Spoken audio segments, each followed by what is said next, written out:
Broadcasting from the Solo Studios here in Winnipeg, Manitoba, the center of North America on this little planet we call Earth, this is The Solo Show. This adventure features guest host, producer / voiceover guy for The Solo Show, Ken Little.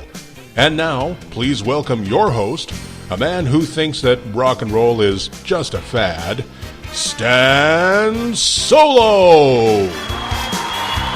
Hello and welcome to the very first edition of The Solo Show. I am Stan Solo, and I'm here to tell you how you can be on The Solo Show as my co-host. But before we get to that, I'm going to introduce you to my editor-in-chief and my producer, Ken Little. Ken, welcome aboard. Thank you very much, Stan. I'm very happy to be here. I'm very happy to be a part of this brand new adventure that we're taking off on here. Yeah. Now, you're not a huge Disney fan per se. I am a Disney fan. I'm a fan of the movies and I'm a fan of the products and that sort of thing. What I have never done, I'm a Disney neophyte in the sense that I've never been to any of the Disney parks or Disney tourist attractions anywhere in the world. So you're the perfect guy to edit a Disney show. I am. Yeah, I'm your man. You want something done that I have no experience? I'm your man. Okay, perfect. But yeah, and it's something that I am fascinated by, and it's something that, as I've been involved with your other podcast, the Grand Circle Tour podcast, the little bit that I've done on that, I've learned a lot about the Disney parks, and I've realized that there are many things that I'd like to learn. And one of the things we talked about in the past was the possibility for maybe a show in future was let's plan a trip for Ken. Yeah. And something that's and we had talked about looking at what would be like the luxury trip if you win the lottery trip, and then what would be just a budget trip. Okay. And that's something that I find very interesting because, I'm probably somebody going for the first time, I'd probably want to do something sort of right in the middle there between the low budget hot dog version and then the steak and lobster grand tour. But you just recently came back from a trip. Yes. I was actually went to Disneyland last month for D23 Expo and for Galaxy's Edge, first time visiting Galaxy's Edge in any park. And then just last week I came back from Walt Disney World. And wow, what a blast. You got to come out to these parks now. I want to so badly. I really would like to. There's so many things I'd like to see. The one thing I always find with Disney parks is that there really literally is something for everybody. Oh, yeah. And you've been telling me about this last trip you just took. Something you did for the very first time. Well, it wasn't my very first time doing it. It was my very first time doing it at Walt Disney World. At Walt Disney. Yeah. I went canoeing. Exactly, canoeing. I would never have thought of canoeing at Walt Disney World. That's the last thing I would have thought. And you know what? I think there's a lot of people out there that don't even know you can go canoeing. Mm-hmm. You can go horseback riding. You can do archery. Mm-hmm. You could ride a Segway. Oh, you see, and these sound fascinating. Tell me a little bit about the canoeing experience. Yeah, so I did a Segway tour a few years back at Fort Wilderness. They do an off-road tour. When I was there, people were canoeing, and I'm like, hey, I want to go canoeing at Walt Disney World. I want to go too. Yeah, so I had that in the back of my mind, and that was about a year and a half ago. I did the Segway tour, so I thought I'm going to go canoeing next when I get a chance. So I had an off-park day, so I hopped on the bus to Magic Kingdom, took the boat to Fort Wilderness, and went to the bike shop where they rent out the canoes.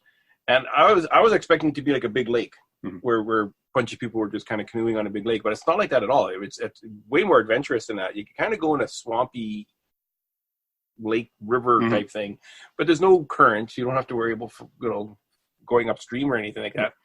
And it was super inexpensive considering Walt Disney price. $8.50 for a half hour. If you do a full hour, it's $13. And I was fully expecting that I'd be out there for a full hour.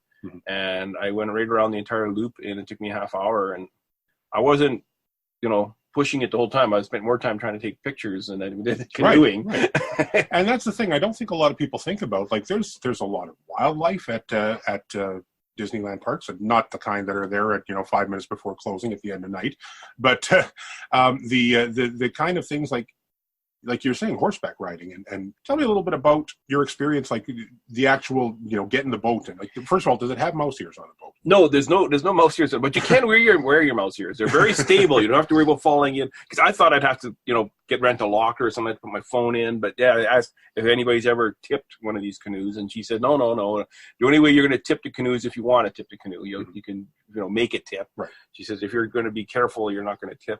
So they give you like a laminated map to bring with you, like kind of like the route that you take, because there are branches off, there are areas that branch off, and I did get lost a couple of times, but I was able to backtrack and find my way.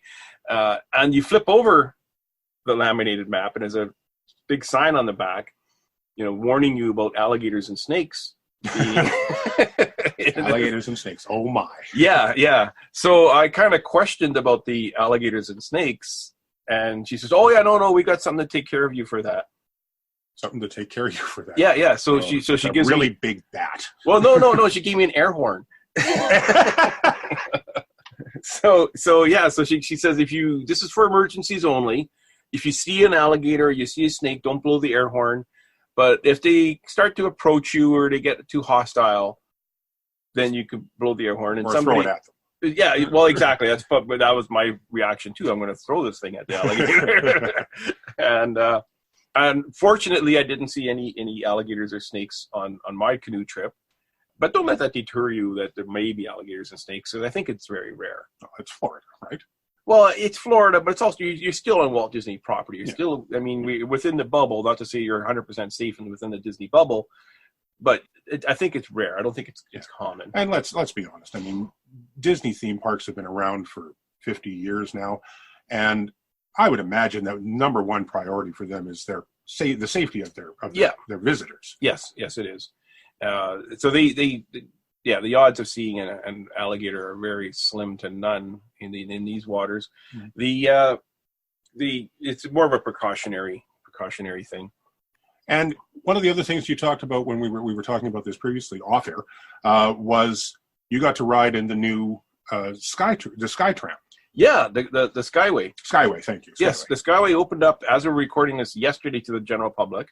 Of course, I came back last week. Kind of bummed when I booked a trip and I heard that they were opening the 29th. I was going to be home before then. But thankfully, I knew a cast member friend that was able to get cast member preview pass and invited me to come with his family on the Skyway. And boy, I got to tell you, this is now my favorite way of transportation at Disney World. I prefer these over to monorails. One of the things I heard people talking about when they were talking about the Skyway, it is Florida. And it's like 100 degrees in the wintertime down there. So people are worried, is this going to be like getting into a toaster? A toaster. Yeah. Yeah, I have heard them called toasters. Mm-hmm. Nothing could be further from the truth. Once you start moving, the breeze hits you, and it just swirls around the cabin. It's a cool breeze the entire time you're riding in it. Now, we did pause for a bit, and it didn't get uncomfortably hot while we were paused. Mm-hmm. I'm not sure why it stopped, but it did stop for probably about 30 seconds. I'm not sure how comfortable they'll be if you stop for 5 minutes, or if somebody has to come to rescue you. But yeah, no, it was extremely quick, extremely smooth, and extremely quiet. Mm-hmm. Like after I got off the Skyway, I had to take the bus back to my resort, and man, it's so noisy, so crowded. It's you're waiting forever in line, and then when the bus comes, and it's not a fun experience riding the buses anymore. The Skyway is definitely the way to go, and thankfully I'm a Pop Century veteran. And Pop Century is like my home resort, and that's where one of the Skyway stops is at Pop Century. So I'm going to be staying at Pop for a while. Now, for again, neophytes like myself who might be, listening for the first time, explain Pop Century. Okay, well, there's 3 tiers of resorts. You got the values, the moderates, and the deluxes. So Pop Century is part of the value resorts. It's one of the least expensive resorts. Mm-hmm. It's not the least expensive resort, but it's one of the least expensive resorts. Mm-hmm. So for somebody going on a first time or on a budget, I would strongly suggest a Pop Century or an Art of Animation. Art of Animation's like a step up from Pop Century, but they're right across the river from each other. There's a bridge connecting the two of them, and they share the same Skyway. Oh, okay. Yeah, so if whether you're staying at Art of Animation, whether you're staying at Pop Century, you would take the Skyway to get to Hollywood Studios or Epcot, weather permitting. weather permitting. Always. Right. So if you have high, strong winds, I'm not sure what they do if there's lightning in the area. I'm assuming they're not going to run them. It would seem reasonable, yes. Yeah, It would seem like a good target for lightning. It's something hanging 150 feet in the air. Made out of metal. Made out of metal. Probably not a good idea. You want to ride that. Yeah. So the buses will still be going. And the other thing, too, is I get motion sickness extremely easy. Mm-hmm. So I was a little bit worried about the motion on these things. It didn't bother me in the slightest. No. And one of the other things you talked about was, and this is something I must say really fascinates me, is the behind-the-scenes tour. Yeah. Pull back the curtain. Yes. I did the behind-the-scenes tour. It's not a cheap tour, but it's 7 hours. It includes your lunch. You visit 3 parks. And you get to go behind the scenes at Epcot, at Magic Kingdom, and at Animal Kingdom. Mm-hmm. So we were able to kind of, we didn't have to go through the front gate. We went kind of behind doors, went underground in the underground tunnels. We went to the paint shop where they were making the signs and whatnot for, I'm fascinated with the signs at Walt Disney World, where they make the different signs or whatever they need to do. We went to the costuming area where they make all the costumes, the dresses for the princesses. As you people that may know me, they know I make my own shirts, and that was extremely fascinating for me. Was the costuming area? They have like a printer that prints fabric. Oh wow! Yeah, I know. And they whatever fabric they want to print, they print it right on site. All the costumes for Walt Disney World and I believe Walt Disney or Disneyland are all made at this shop. Okay. And you figure, what do they have? Like 7,000 members. Yeah, but no, they don't. Now, if you're, I'm not going to say a rack and file cast member, but if you're working in a custodial or you're working in attractions, whatever, those costumes are made overseas. They to the lowest bidder for uniform manufacturers. Yeah. Sort of thing you'd see at your local Burger King or something. Like yes, that. Exactly. Yeah. But this costuming area, they make like Walt Disney World is the second biggest uniform supplier in the U.S. Mm-hmm. The number one being the U.S. Army. Wow. Yeah. Okay, I wouldn't have thought that, but yeah, okay. Yeah. So it's a really cool place to visit. Then we also went to the area where they repair the ride vehicles. Oh, I see. Now you have me. Now you have me. This is the part that I would give up my left arm to see something like that. Well, you don't have to give up your left arm. No. You just go visit and pay a couple $100 and you get to go. Exactly. But yeah, so they repair the ride vehicles. So you kind of walk through there and you get to see they were working on when we went on one of the Slinky Dog roller coasters. Cool. They were working on the race cars for the race car ride. the new Tron attraction, right? No, it's down right now because they're working on the Tron. They're building the Tron attraction. Mm-hmm. So while they're down there, they're working on all the cars.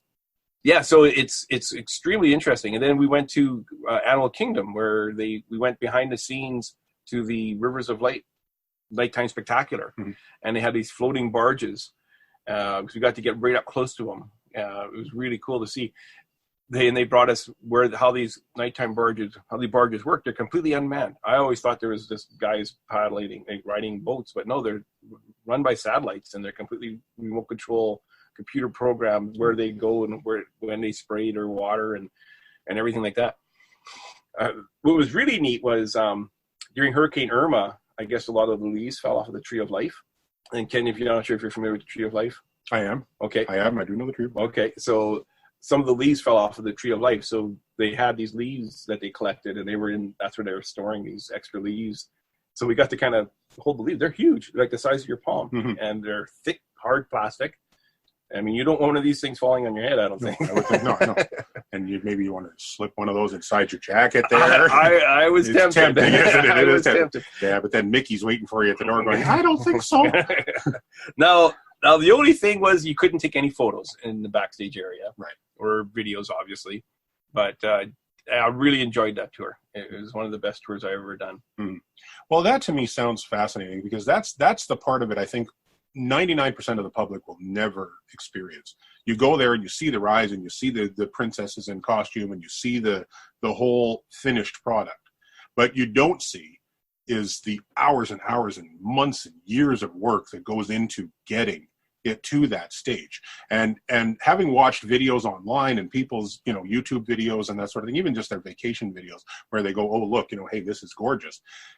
you don't really get that sense of the amount of people that are involved and the amount of work that goes into doing this enormous production 7 days a week. Well, yeah, like you think, like you take even like the Festival of Fantasy Parade, how many people are in that? So the costuming department had to make all those costumes. Right. And not only do they have to make all those costumes, they have to make extra costumes in case something happens to the original costume. Right. You know, or one's being cleaned or whatnot. Right. So yeah, it's an unbelievable. It's a city. It's a city. It really is. Yeah, a city within a city. Exactly. Yeah. It's a massive undertaking. I think a lot of people don't think about that as being a part of the whole Disney experience. I think most people tend to think of, let's go on the swirling teacups, let's go on the Art of Animation ride, and so on and so on. They don't stop to think about just what goes on, just behind that door there, with that door that says employees only. Yeah. And it's something I think if you ask 99% of the people that have been to Disney World and Disneyland and all the experiences, have you seen it? And if you ask them, they would probably say, no, I haven't, but boy, would I like to. Yeah. And the Backstage Magic Tour, as well as the Keys to the Kingdom Tour is another good one too. The Keys to the Kingdom Tour only stays within Magic Kingdom though. You do get to see the underground tunnels and you kind of get to go behind the scenes a bit more, but the Backstage Magic is nearly the entire tour you're backstage. Right. Yeah. And that to me, see now, if I was going to go, my very first trip, I would probably want to start with something like that. Just because I'm the guy that used to sit and take apart the alarm clock, to see how it works before you actually set it. And something else I've always been fascinated by is the amazing diversity of things that you can actually do. Like you're talking about horseback riding and canoeing and Segway rides. And I think a lot of people tend to get lost on waiting in lines for a $10 hot dog and this sort of thing. And you do tend to forget about the fact that there are so many other things that you can actually do at Disney World and Disneyland and all of them. And let's not forget that these things are out there, and that's maybe one of the goals as we segue. Maybe that's one of the goals of what we want to do on this show. And maybe we should actually take a few minutes now and sort of look at what do you and I want to get out of doing the solo show. Yeah. You're going to do most of the talking. I'll be the guy in the background going, all right, you got another 30 seconds there to stand. And that's fine. But the thing of it is I think this is a good opportunity now. We've sort of gotten to that point where we can start giving people the opportunity to maybe talk about their experiences. Yes. At Disney World. Yes. The whole point of the solo show. Right. Is that I'm not going to be solo. Right. Right. Exactly. Which, if you think about it, but no, exactly, is that we're giving not only people like myself, who is a neophyte, but people that have a lot of experience like yourself, who've been many times, to talk about their experiences. But there's more than that we want to get from this. Right. We want to talk to the listeners about your top 10 list. What are your top 10 favorite restaurants at Disney? Yeah. So if you want to be on the show, you have to come up with a topic, basically. Right. Right. That's the only rule. That's the only rule. And the other rule is it has to be a Disney topic. A Disney topic, right. Yeah. So how do they what type of topics would they come up with? Oh, there's plenty if you think about it. I mean, talk about your favorite Disney movies, whether you prefer the classic animation to the new live action remakes. There's several of them now. Lion King, Beauty and the Beast, and Mulan's coming out later on this year, and so on. There's so many topics about Disney. I mean, if you sit here and think about it, I could do another half hour just listing topics what we could be doing here. But nobody wants to listen to that. And let's take a few minutes here now, and let's not only breach the subject of what they can talk about, but how they can join us. Right. So if you want to be on the show and you want to co-host and sit in the co-host chair, there are a couple of things you have to do. Well, first of all, we record using Zoom, Zoom.us. It's free to use for you. I mean, I pay the subscription for it, or the Grand Circle Tour, and I do. You never know. It might end up being... It might be just you eventually. Currently, I'm working with the Grand Circle Tour podcast, and we're splitting the bill on this. But you can email myself and Ken at thesoloshow01@gmail.com. That's thesoloshow01@gmail.com. And let us know you want to be on the show and what your topic is. And What else? That's about it. That's about it. As far as getting you on the show, we're looking forward to talking to people about not just their experiences at Walt Disney World or Disneyland or the rides.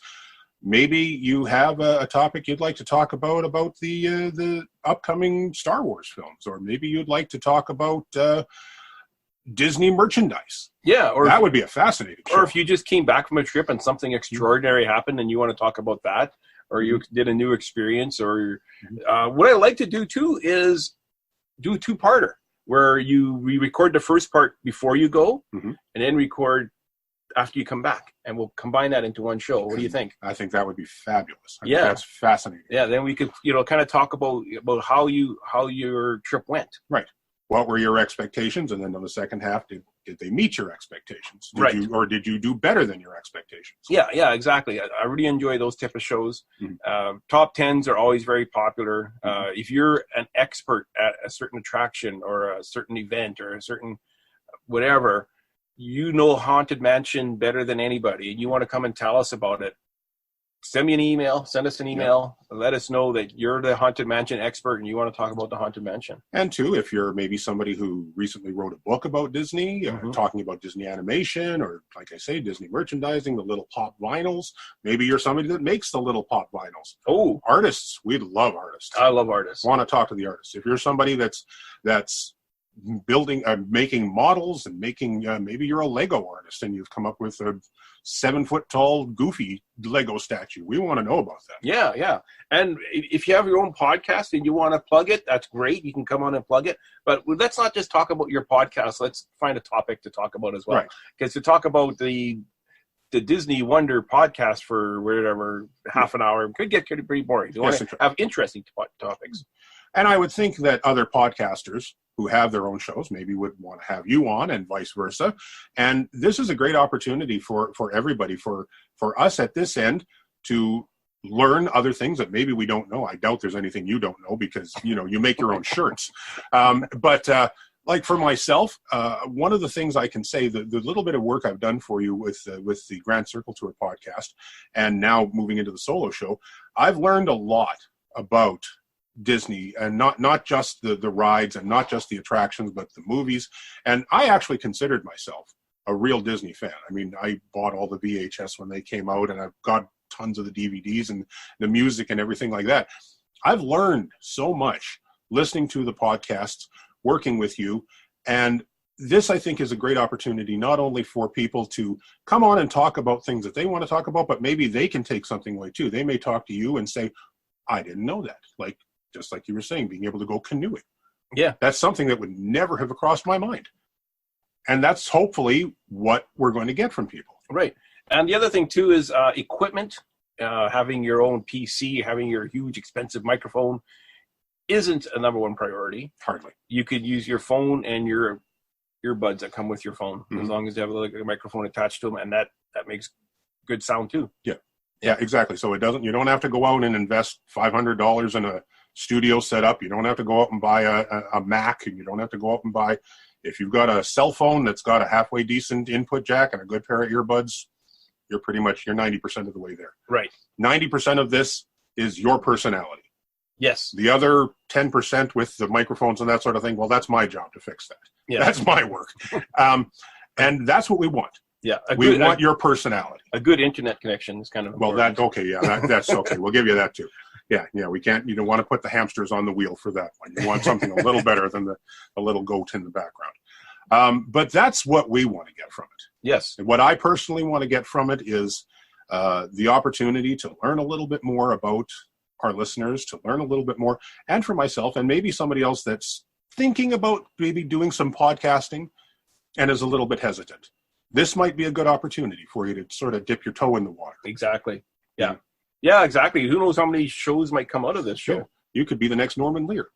You could be promoting, you're the next All in the Family, Maude, Good Times. All of a sudden it all came from the Grand Circle Tour podcast. And the person listening might be the next Lou Mangello. Exactly. Yeah. And that is, I don't know. I don't know Lou Mangello. I call him like the godfather of Disney podcasting. Okay. Yeah. Okay. Yeah. He's like the. I told you I'm a Disney neophyte. Yeah. I admit it freely. Yeah. But I think that's I think we've given people a good idea. We'll say it one more time, the solo show 01 at gmail.com. Drop us an email. Let us know if you've got a topic for the show.